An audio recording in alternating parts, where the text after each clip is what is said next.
Hey everyone, so we are at that point in the year where we are going to start crocheting our dishcloths. Now each of you should have a ball of yarn and a size 6mm crochet hook. We are using 100% cotton yarn because that'll be the best for the task of a washcloth. And I just want to remind everyone that I am a left-handed crocheter, so everything for you is going to be backwards. If that becomes confusing, let me know, but it should be all right. We're going to try to make it as simple as possible. So first we need to create a loop to put our hook through.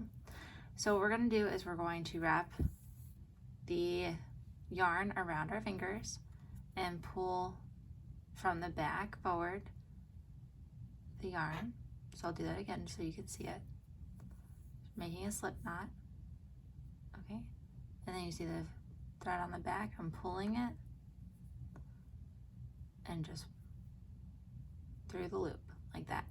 Now, as you guys could see when I took it out, it makes it very simple to take it out without having an extra knot. It also creates a simple adjustment to the hook and the size hook you have. So we're going to start with a chain 23. So what you're going to do is you're going to put your yarn over the front of your hook and you're going to pull the yarn through your loop, and that's chain 1. Again, yarn over, pull through your next loop, and that's chain 2. So we're going to do that for 23. 3, yarn over, pull through, yarn over, pull through, yarn over, pull through, yarn over, pull through, yarn over, pull through. So now I've got 1, 2, 3, 4, 5, 6, 7, 8 stitches.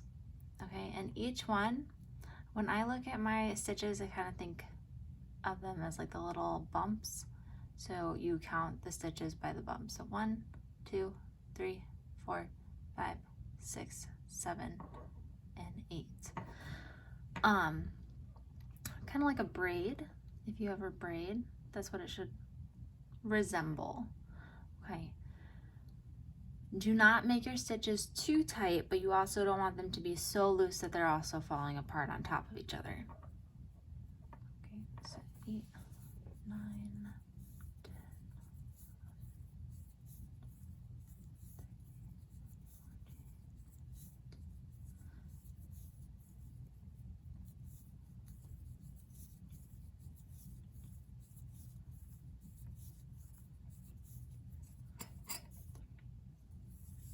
So now I have my 23. Again, this is a dishcloth, like a washcloth, so it doesn't have to be very big, and it's very basic. We're just doing a basic stitch so that you guys have practice with it. So we're actually going to start our second row, okay, and we're going to yarn over, or no, we're not, sorry. We're gonna insert our hook through the second chain from the loop.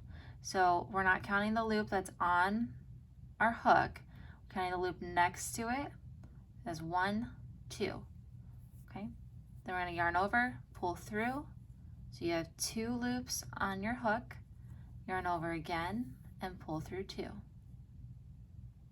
So again, and we're gonna do that in every stitch after. So in the next stitch, where that next bump is, insert your hook, yarn over, pull through, you have 2 loops on your hook, yarn over, pull through 2. Insert your hook into the next stitch, yarn over, pull through, 2 loops on the hook, yarn over, pull through 2. The next stitch, yarn over, 2 loops on the hook, yarn over, pull through 2. So you are always ending with 1 loop left on your hook. We're gonna go ahead and do that for all of the stitches all the way down the length of our dishcloth. So because this is our starting chain, this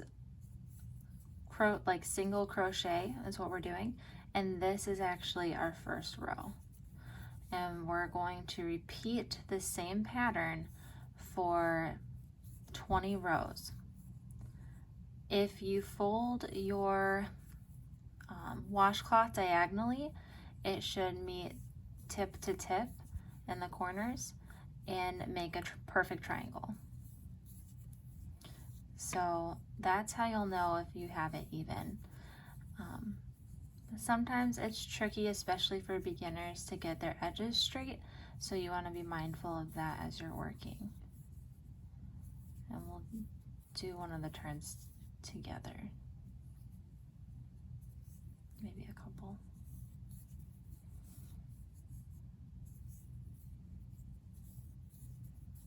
All right, now we're towards the end. I just have 2 bumps left, or stitches, okay? As you can see, there's just 2 there, a purple one and a tan one. And we're going to insert our hook, yarn over, pull through, 2 loops on our hook, yarn over, pull through 2, 1 loop left on the hook. And again, we're going to insert our hook into that very last stitch, yarn over, pull through 2. And then we're going to yarn over and pull through again. So you're going to make another chain. You're going to turn your work. Okay. So this is what it should look like so far.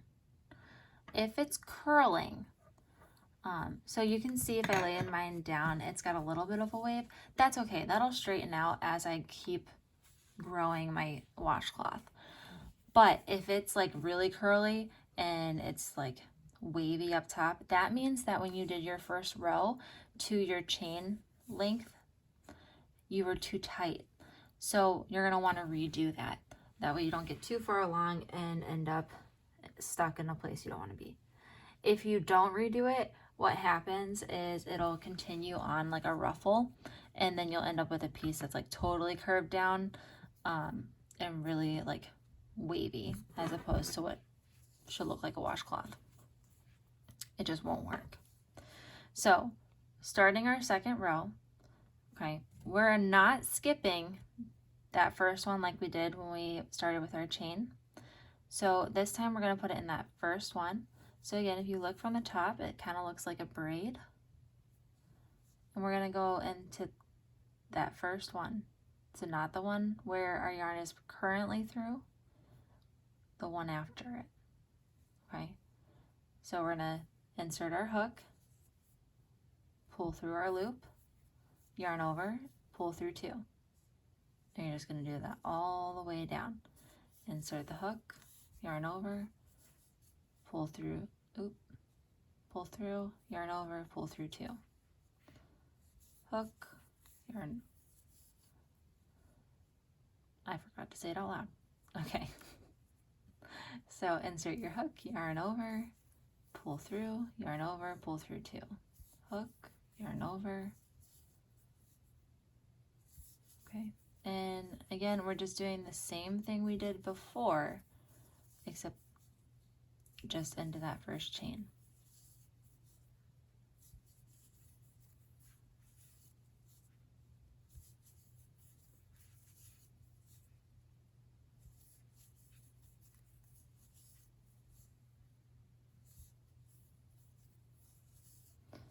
So because I've been doing this for several years now, I don't have to be like as mindful of where I put the yarn, because I kind of already know where it is and I have placed it, so I expect it to be in a certain spot. As you can see, like I hold the yarn in my other hand like this. It's literally wrapped around my fingers in my other hand so that it's right where I want it when I need it. Some people will go like this when they wrap it. Some people like it just over the one. It really just depends on what you are comfortable with and where it's going to be. So you see, instead of like pulling it from behind and specifically yarning over, now that I have it where I want it, I can just grab the yarn and pull it through, which does help with speed. But you guys don't need to worry about speed right now. It's better to take your time and get it right than it is to try to be quicker at it. sewing, a lot of times it's going to take patience. Okay, all right, so now we have 2 rows. All right, same thing.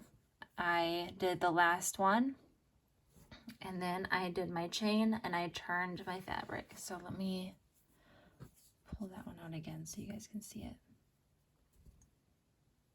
So I got to that last one, and I'm going through that last chain, yarn over, pull through 2, yarn over, pull through 1, and then you'll yarn over, chain, turn your washcloth, and then you're going to go in that first one, and you're just, again, you're going to repeat the single crochet.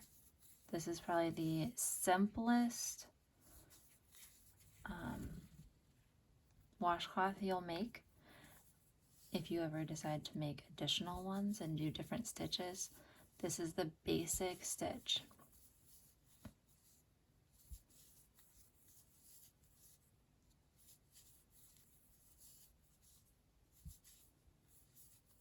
Make sure that you're keeping track of how many stitches you've done, or not stitches, how many rows you've done, so that you know when you get to 20.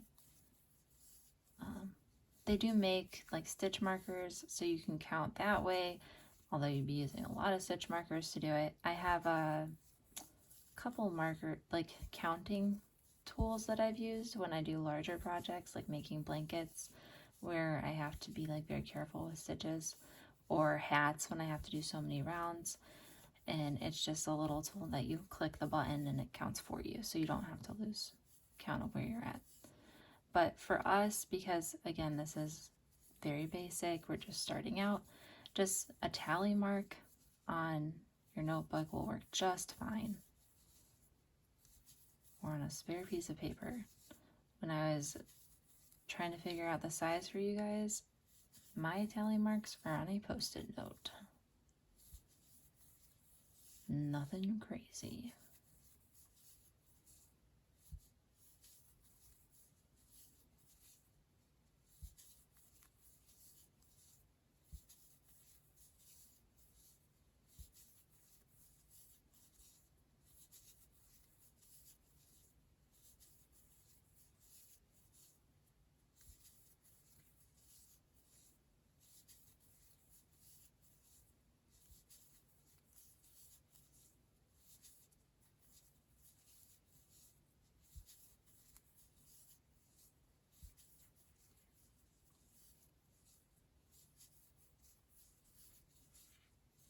If you wanted a larger washcloth, you could make it larger. I wanted you guys to get in the practice of the motion, and since you'll be doing another crochet project, I figured a small dishcloth was plenty of practice.